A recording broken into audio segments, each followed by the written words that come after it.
แกงหน่อไม้ยามกลางคืน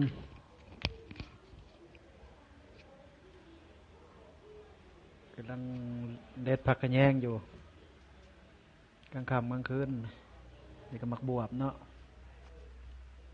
มักบวบเด็ดผักกระแยงอยู่เลือกผักกระแยงแกงหน่อไม้ยามกลางคืนอันนี้ได้นี่2 โตนี่มียังนี่นอนอยู่นี่เอามาเบิ่งหม้อเนาะเอามาเบิ่งหม้อต้มหน่อไม้มันกำลังผดเลยหม้อหน่อไม้กำลังผดพี่น้องเลย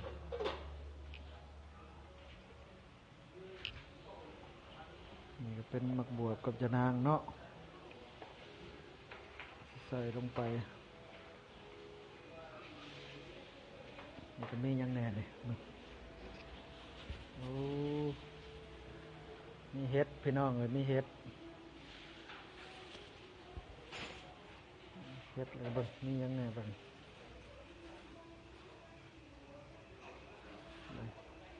โอ้มีเขาพักแว่นไปแล้วพี่น้องเลย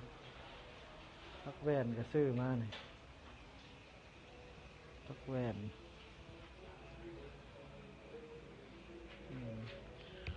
ใบยะนางหมดเลยใบยะนางคือใหญ่แท้พดลงมาหม้อเขาแกงหน่อไม้ยามกลางคืนพี่น้องเลยพดแล้ว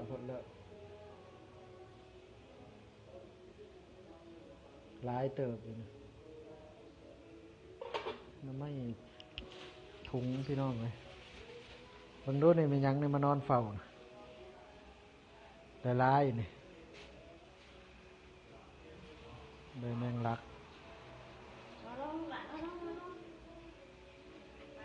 ใบแมงลักกับแหวนมีพี่น้องเอ้ยอันนี้ก็สมาชิกแถวนี้เนี่ยมานอนเฝ้าอยู่กลางค่ำกลางคืนแกงหน่อไม้พี่น้องเอ้ยไม่สุกจังผ่าไฟก็แห้งอยู่ไฟแห้งอยู่นี่พักแว่นน้ำนี่มีพักแว่นพี่น้องซื้อมาจากตลาดอันนี้ก็เป็นบวบเนาะเป็นบวบที่เขาใส่แกง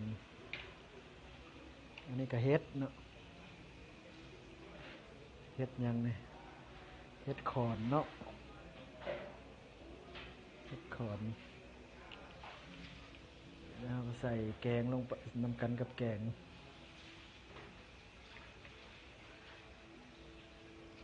อยู่ในเมืองกับมีขายได้พี่น้องเลยเห็ดเมืองก็มีเห็ดขายอยู่แต่กับใบยะนางคือใหญ่แท้คือบ่คือยะนางบ้านเฮาพุ่นพี่น้องใบว่ามันใบตองกุ้งเอาโลดยะนางก็ได้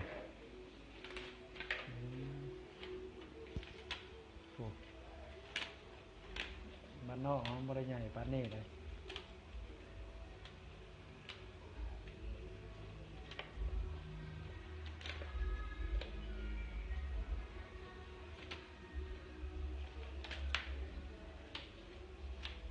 นี่มาเบียดกูได้ลงกูมาตีนพี่กูเลย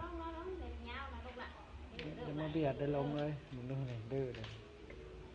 มานอนแอวในสมาชิกได้ลงคลิปน้ำกูได้เลย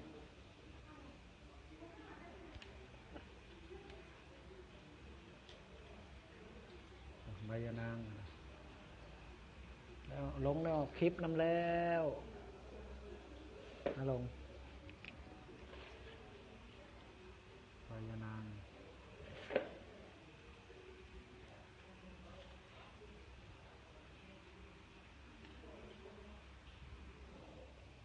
ใหญ่อย่างนี้พดแห้งแล้วบอกพี่น้องมันใกล้แล้วใกล้แล้ว